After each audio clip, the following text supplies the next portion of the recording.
Click করুন অ্যাপের bell আইকনে আর সাবস্ক্রাইব করুন এবিপি আনন্দ।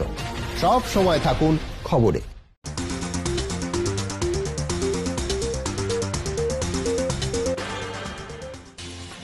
নমস্কার, দেখছেন এবিপি আনন্দ। আপনাদের সঙ্গে আমি শুভ্রজিৎ। শুরু করছি এক ডজন গল্প।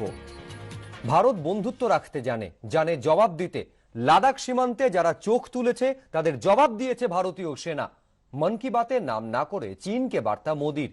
দেশের সুরক্ষার কথা কবে হবে প্রশ্ন রাহুল গান্ধীর। ওর কথা পাকিস্তান চীন পছন্দ করছে, পাল্টা অমিত শাহ। लद्दाख में भारत की भूमि पर आंख उठाकर देखने वालों को करारा जवाब मिला है।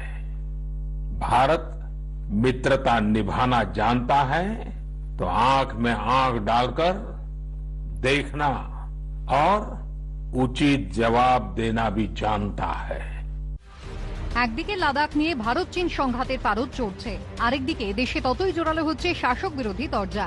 এর মধ্যে মাসের শেষ রবিবারে প্রধানমন্ত্রীর মন কি বাতে উঠে এলো লাদাখের প্রসঙ্গ। সীমান্তে চীনা সেনার আগ্রাসন নিয়ে কড়া বার্তা দিলেন প্রধানমন্ত্রী।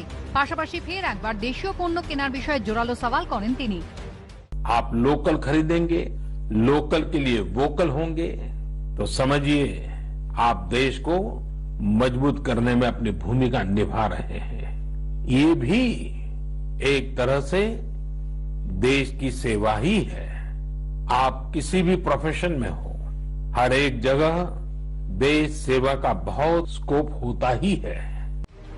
কিন্তু গোটা বক্তব্যে প্রধানমন্ত্রী কেন একবারের জন্য চীনের নাম নিলেন না তা নিয়ে প্রশ্ন তুলেছে কংগ্রেসের লোকসভা দলনেতা অধীর চৌধুরী টুইট, মন কি বাতের পরিবর্তে আপনার লাদাখ কি বাত অনুষ্ঠান করা উচিত। চীন যখন থেকে সীমা লঙ্ঘন করছে, ভূখণ্ড দখল করছে, অনুপ্রবেশ করছে, তখন থেকে কেন আপনি কোথাও চীনের নাম মুখে আনছেন না? চীন নিয়ে আপনি নীরব কেন? এদিনই মন কি বাতের অনুষ্ঠানের প্রেক্ষিতে প্রধানমন্ত্রীকে নিশানা করে কংগ্রেস সাংসদ রাহুল গান্ধী টুইটে প্রশ্ন তোলেন, দেশের সুরক্ষা ও দেশকে রক্ষা করা নিয়ে কবে কথা হবে? গত 15 জুন লাদাখের গালওয়ান উপত্যকায় চীনা সেনার অতর্কিত হামলায় প্রাণ হারান 20 জন ভারতীয় জওয়ান। এরপর থেকেই লাদাখ ইস্যুতে সরগরম রাজনৈতিক মহল। এদিন সে প্রসঙ্গেই পাল্টা কাंग्रेसকে আক্রমণ করেন কেন্দ্রীয় স্বরাষ্ট্রমন্ত্রী অমিত শাহ। इंदिरा जी के बाद कांग्रेस पार्टी का एक अध्यक्ष बता दीजिए दो गांधी परिवार के बाहर है। क्या डेमोक्रेसी की बात करें? इतने संकट के समय में इतनी ओछी राजनीति करते हैं तब दुख होता है। इससे कोई फर्क नहीं पड़ता। वो उनके लिए आत्मचिंतन का विषय है। इनके हैशटैग को पाकिस्तान और चीन आगे बढ़ा रहा है, मेरे लिए नहीं है। कांग्रेस पार्टी के लिए चिंता का विषय है। और ऐसे संकट के समय में पार्लियामेंट होनी है, चर्चा करनी है तो आइए करेंगे। कांग्रेस से लड़ने का समय नहीं है। गृह मंत्री जी और माननीय प्रधानमंत्री जी को सोचना चाहिए, ये समय तो जो चीन की सीमा पर हमारी चुनौती है और कोरोना वायरस की वजह से जो एक बहुत बड़ा हमारे को धक्का लगा देश को, दुनिया को, ये वहां सरकार अपना ध्यान दे। इस समय कांग्रेस की चिंता हम पर छोड़ दे। সব মিলিয়ে লাদাখ ইস্যুতে দেশের রাজনৈতিক মহলে সংঘাত অব্যাহত। এবিপি আনন্দ। গালওয়ান উপত্যকাকে তাদের অংশ বলে অবাস্তব দাবি করছে চীন। কিন্তু কি বলছে গালওয়ানের ইতিহাস?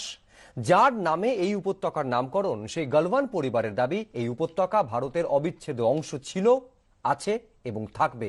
চীনকে 1 ইঞ্চিও জমি না ছাড়ার বার্তা। সমুদ্রপৃষ্ঠ থেকে উচ্চতা প্রায় 17,000 ফুট। বছরের বেশিরভাগ সময়ই উষ্ণতা থাকে হিমাঙ্কের নিচে। শীতল মরুভূমি নামে পরিচিত পূর্ব লাদাখের গালওয়ান উপত্যকায় এখন ভারত চীন সীমান্ত উত্তেজনার কেন্দ্রবিন্দুতে। প্রকৃত নিয়ন্ত্রণ রেখার কাছে প্যাট্রোলিং পিলার 14 কাছে গত 15 জুন রাতে চীনা সেনার হামলায় প্রাণ গিয়েছে 20 জন ভারতীয় জওয়ানের, যার পর থেকেই উপত্যকা জুড়ে উত্তেজনা। পূর্ব লাদাখের শীতল মরুভূমি, সেই শীতল মরুভূমির একটা অংশ চিরে বয়ে যাচ্ছে গালওয়ান নদী। গালওয়ান নদীর পাশের দুটি উপত্যকায় গালওয়ান উপত্যকা বলে পরিচিত। কিন্তু এই গালওয়ান উপত্যকা এই মুহূর্তে আন্তর্জাতিক বিতর্কের অন্যতম বিষয় হয়ে দাঁড়িয়েছে। গালওয়ান উপত্যকাকে নিজেদের বলে বেজিং যে দাবি করছে তার কি কোনো বাস্তব ভিত্তি আছে? তা জানতে গেলে আগে জানতে হবে গালওয়ানের ইতিহাস। জানতে হবে এই উপত্যকার নাম গালওয়ান হলো কি করে। লের বাসিন্দা, পেশায় রাঁধুনি এবং গাইড গোলাম রসুল গালওয়ানের নামেই আজকের গালওয়ান উপত্যকার নামকরণ করে ব্রিটিশরা। কিন্তু কেন? সালটা 1894। ভারতে এসেছিলেন ডানমোরের 7ম চার্লস মুর। সেই সময় লাদাখে গিয়েছিলেন তিনি। সঙ্গে ছিল ব্যবসায়ী, অভিযাত্রীদের একটা বিশাল দল। কিন্তু পূর্ব লাদাখে আজকের গালওয়ান উপত্যকার কাছে আসা মাত্রই চরম বিপদের সম্মুখীন হয় অভিযাত্রী দলটি। একে তো হাড় কাঁপানো ঠান্ডা, তার উপর অত উচ্চতায় শ্বাসকষ্টে ভুগতে শুরু করেন সকলে। সবাই যখন ধরেই নিয়েছেন আর কেউ বেঁচে ফিরবেন না, তখন এগিয়ে আসে অভিযাত্রী দলের রান্নার দায়িত্বে থাকা 16 বছরের ঝকঝকে কিশোর গোলাম রসুল গালওয়ান। আর তারপর এবিপি আনন্দের প্রতিনিধিকে সেই গল্পই শোনালেন গোলাম রসুলের নাতি মোহাম্মদ আমিন গালওয়ান। अंग्रेजों के साथ यानी ब्रिटिशर और ये explorer trekker mister sir Francis Younghusband mister Littledale Dunmore के साथ कराकुरम रोड होते हुए वो गलवन नाला पहुंचा। काफिला को जाते जाते सामने जो ना मौसम खराब हो गया तो धुंधा हो गया, उनके सामने मोदी नजर आ रहा था। तो गलवन रसूल पहला लद्दाखी गाइड था। उन्होंने उस एक्सप्लोरर को उन काफिला को जो ना मंजिल मकसद तक रास्ता दिखा के वहां तक पहुंचाया। সাক্ষাৎ মৃত্যুর হাত থেকে বাঁচানোর পুরস্কার স্বরূপ সেদিন গোটা উপত্যকাটাই রসুল গালওয়ানের নামে করে দিয়েছিলেন তৎকালীন ব্রিটিশ জয়েন্ট কমিশনার। সঙ্গে আকসাকল অফ লাদাখ বা ব্রিটিশ জয়েন্ট কমিশনারের চিফ অ্যাসিস্ট্যান্ট অফ লে পদে নিযুক্ত করা হয়। के नाम पर लद्दाख में अच्छा सा एक जमीन दिया है जो कि 50-60 कनाल है। যার নামে গোটা উপত্যকার নামকরণ, তারই পরিবার বলছে গালওয়ান ভারতের অবিচ্ছেদ্য অংশ। আর এই অঞ্চলে চীনের বারবার আগ্রাসনে যথেষ্ট বিরক্ত তাঁরা। मैंने पहले भी बताया वो इंडिया का था, इंडिया का है, इंडिया का रहेंगे। हमारे कुछ जवानों का वहाँ शहीद हुआ है, हमें बहुत अफसोस हुआ है। हम उनको सलाम करते हैं, हम उनको सल्यूट करते हैं और उनके खानदान के साथ हम साथ हैं। और करगिल में हुआ था तो लद्दाखी लोग यहाँ से बहुत सारे जो वॉलंटियर जाके इंडिया फौज के साथ शाना बशाना लगे, उनको साथ दिया। इसी तरह अगर चीन के साथ भी अगर जरूरत पड़ा तो हम लद्दाखी लोग जाने के लिए तैयार है और हम इन चीन को वहाँ से भगाने की कोशिश जरूर करेंगे। গালওয়ান নিয়ে যে শুধু এবারই বিরোধ বেঁধেছে এমনটা নয়। গোলাম রসুল গালওয়ানের লেখা বই সার্ভেন্ট অফ সাহিবসেও পাওয়া যায় তৎকালীন সময়েও এই এলাকায় ঢুকে বারবার বিশৃঙ্খলা সৃষ্টি করত চীনারা। স্বাধীনতার পরেও যা থামেনি। 1962 সালের ভারত চীন যুদ্ধেও ফ্ল্যাশ পয়েন্ট ছিল এই গালওয়ান উপত্যকায়। অন্যের এলাকায় ঢুকে ঘাঁটি গাড়ার সেই ট্রেডিশন আজও বহন করে চলেছে বেজিং। যুদ্ধ যাতে না হয়, শান্তির পরিবেশ, শান্তির বাতাবরণ থাকুক, এমনটাই চাইছেন গালওয়ানের পরিবারের সদস্যরা। তার কারণ অনেক ক্ষতি, অনেক রক্ত তারা দেখেছেন, আর তা দেখতে চান না। অজয় দাসের সঙ্গে সন্দীপ সরকার, এবিপি আনন্দ, লাদাখ। বিজেপির জেলা অফিস তৈরি নিয়ে জলপাইগুড়িতে প্রকাশ্যে তৃণমূলের কোন্দল। প্রাক্তন পুরপ্রধানকে নিশানা জেলা তৃণমূল সভাপতির, পাল্টা জবাব প্রাক্তন পুরপ্রধানের। বিজেপির ঘোষণা, বৈধ কাগজ থাকায় শীঘ্রই দলীয় দফতর তৈরির কাজ শুরু হবে। জলপাইগুড়ি ডিবিসি রোডের পাশে 10 কাঠাই জমির ওপরই তৈরি হতে চলেছে বিজেপির নতুন জেলা অফিস। আর এই নিয়ে তুঙ্গে উঠেছে রাজনৈতিক তরজা। প্রকাশ্যে তৃণমূলের কোন্দল। প্রাক্তন পুরপ্রধানকে আক্রমণ তৃণমূলের জেলা সভাপতির। তার দাবি, যে জায়গায় ভবন তৈরির অনুমোদন দেওয়া হয়েছে তা আদতে ওয়াকফ বোর্ডের জমি। তার প্রশ্ন, এখানে বিদায়ী পুরবোর্ড কিভাবে বিল্ডিং এর প্ল্যান পাশ করলো? জমিটা বিভিন্ন চক্রে ওটা বিক্রি হয়েছে, কিন্তু আসলে জমিটা হচ্ছে বেসিক্যালি ওয়াকফ প্রপার্টি বিক্রি হতে পারে। কিন্তু হঠাৎ করে 16 তারিখে ওটা পাস হয়েছে, সেটা আমার কাছে খবর এসেছে, আমি কলকাতাকে জানিয়েছি এবং ওটা রিভিউ হবে। উল্টে জেলা সভাপতির বিরুদ্ধেই ষড়যন্ত্রের অভিযোগ তুলেছেন প্রাক্তন পুরপ্রধান। সামনেই তো বিএলআর অফিস, সেখানে গিয়ে খোঁজ করে দেখা হোক না যে অরিজিনাল এই ল্যান্ডটা কার নামে, মাদার দলিলটা কি বলছে।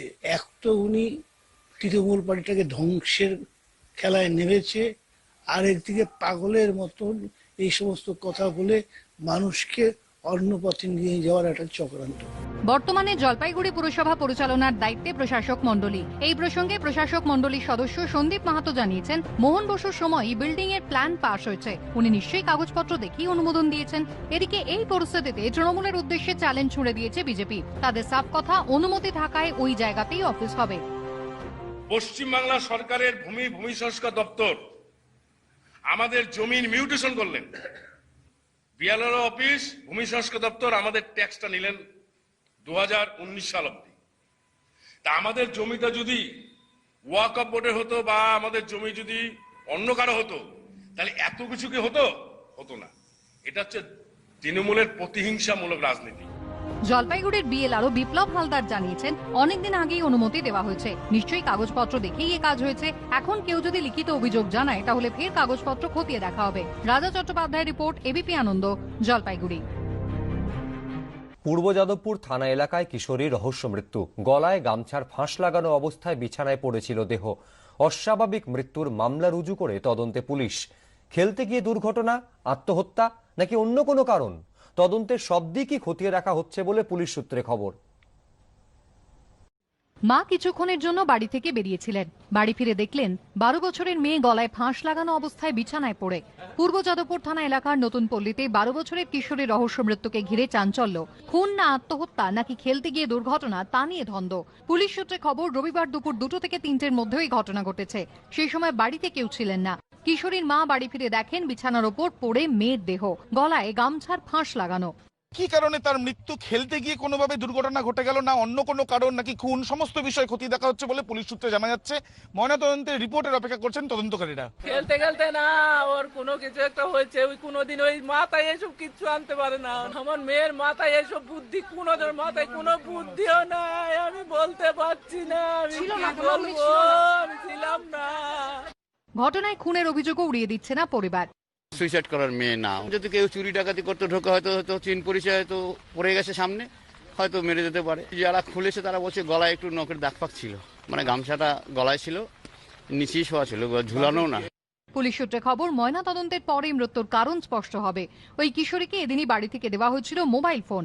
কোনো কিছু চেয়ে না পেয়ে কি আত্মঘাতী হয়েছে ওই কিশোরী? খেলতে গিয়ে কি গলায় ফাঁস লেগে দুর্ঘটনা ঘটেছে, নাকি ঘটনার পেছনে অন্য কোনো রহস্য রয়েছে? এই সবই খতিয়ে দেখছে পূর্ব যাদবপুর থানার পুলিশ। আবির দত্তর রিপোর্ট, এবিপি আনন্দ, কলকাতা।